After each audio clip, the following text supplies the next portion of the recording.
All right, let's talk kingdom talk fast. And I want to share with you some important thoughts about mental abuse. Yes, I want to talk to you about mental abuse.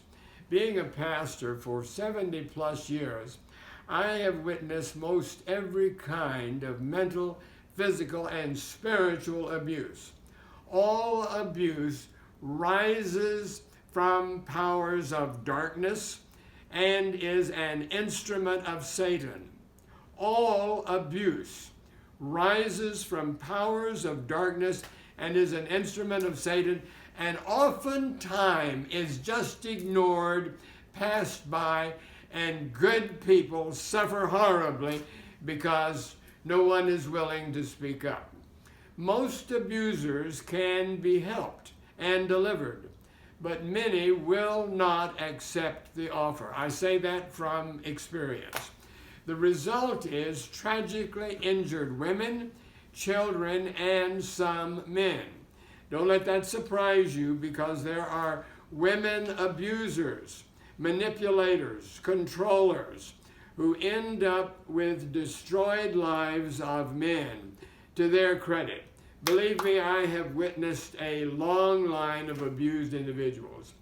One man who stabbed his wife sat in my office and wept, saying, "But I loved my wife.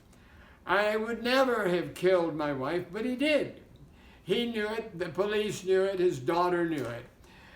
Abusers can be helped, but frequently they go unhelped because their victims are afraid to talk.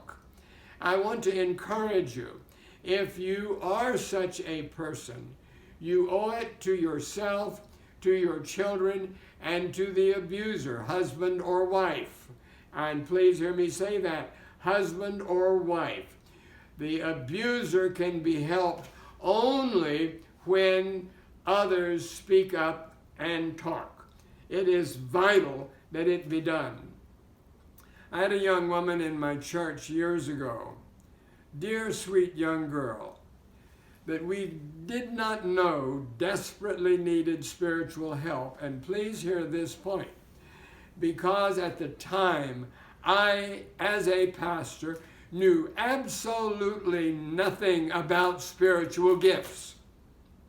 And if you're a Christian and you know nothing about the operation of spiritual gifts, the enormity of their importance, if you're a pastor and you're just glazing over that part of the writings of the Apostle Paul and are not teaching your congregation about spiritual gifts and their importance, you are betraying your call.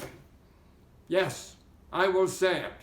Any pastor who does not teach his flock about the necessity and the value and the importance of spiritual gifts is betraying his flock. My congregation, as a young pastor, knew nothing about spiritual gifts because I knew nothing about spiritual gifts. We equally shared in spiritual depravity and depravity because I, the pastor, could not acquaint them. I may have shared this with you before, and I'm glad I can repeat it because it's that important. Young woman in our congregation, sweet, dear young person, lovely lady. One night later, murdered her husband and all of her children because she had a demon of abuse in her that none of us could recognize, because me, the pastor, knew absolutely nothing about the operation of the gift of discerning of spirits.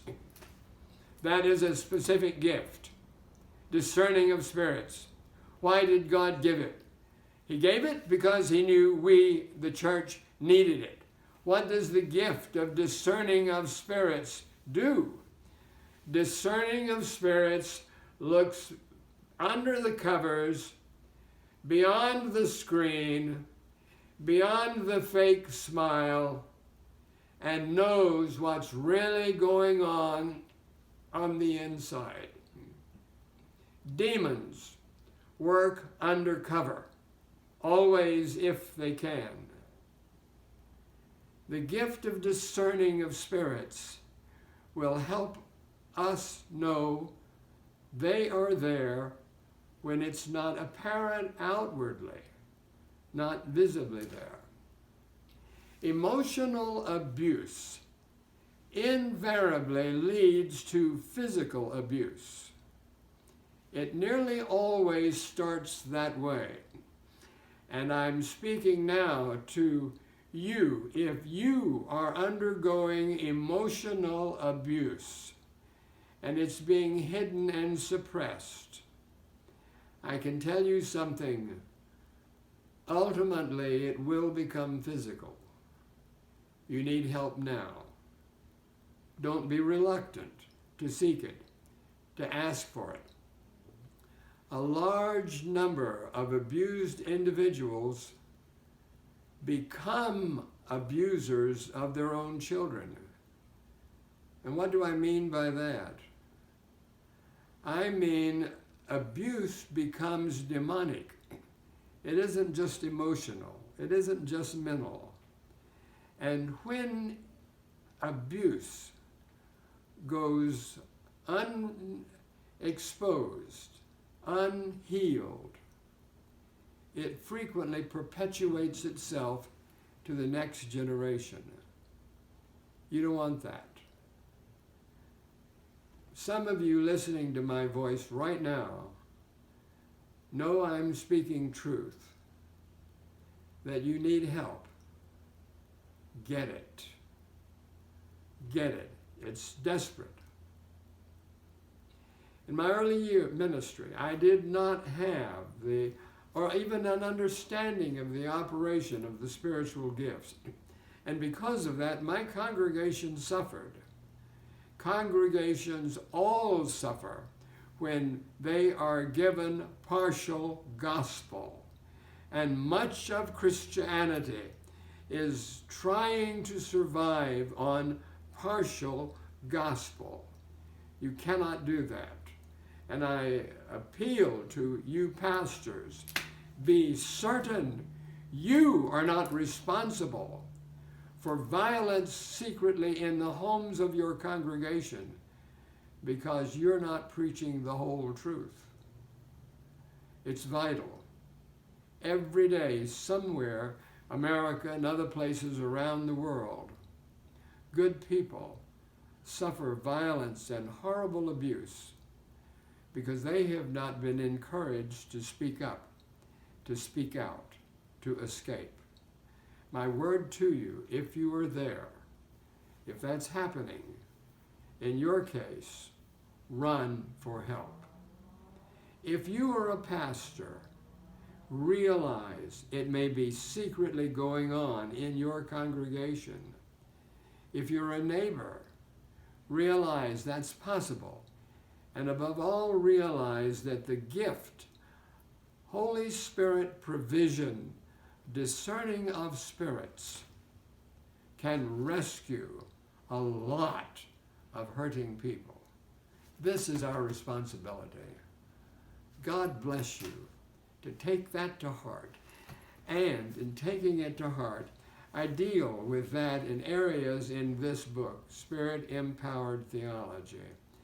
You want the benefit of it for your own children, family, relatives, others close to you, that abuse can be stopped now and not perpetuate to other generations. The book is available at Amazon, Charles Curran. You'll find it there. God bless you. We'll talk again soon. Bye.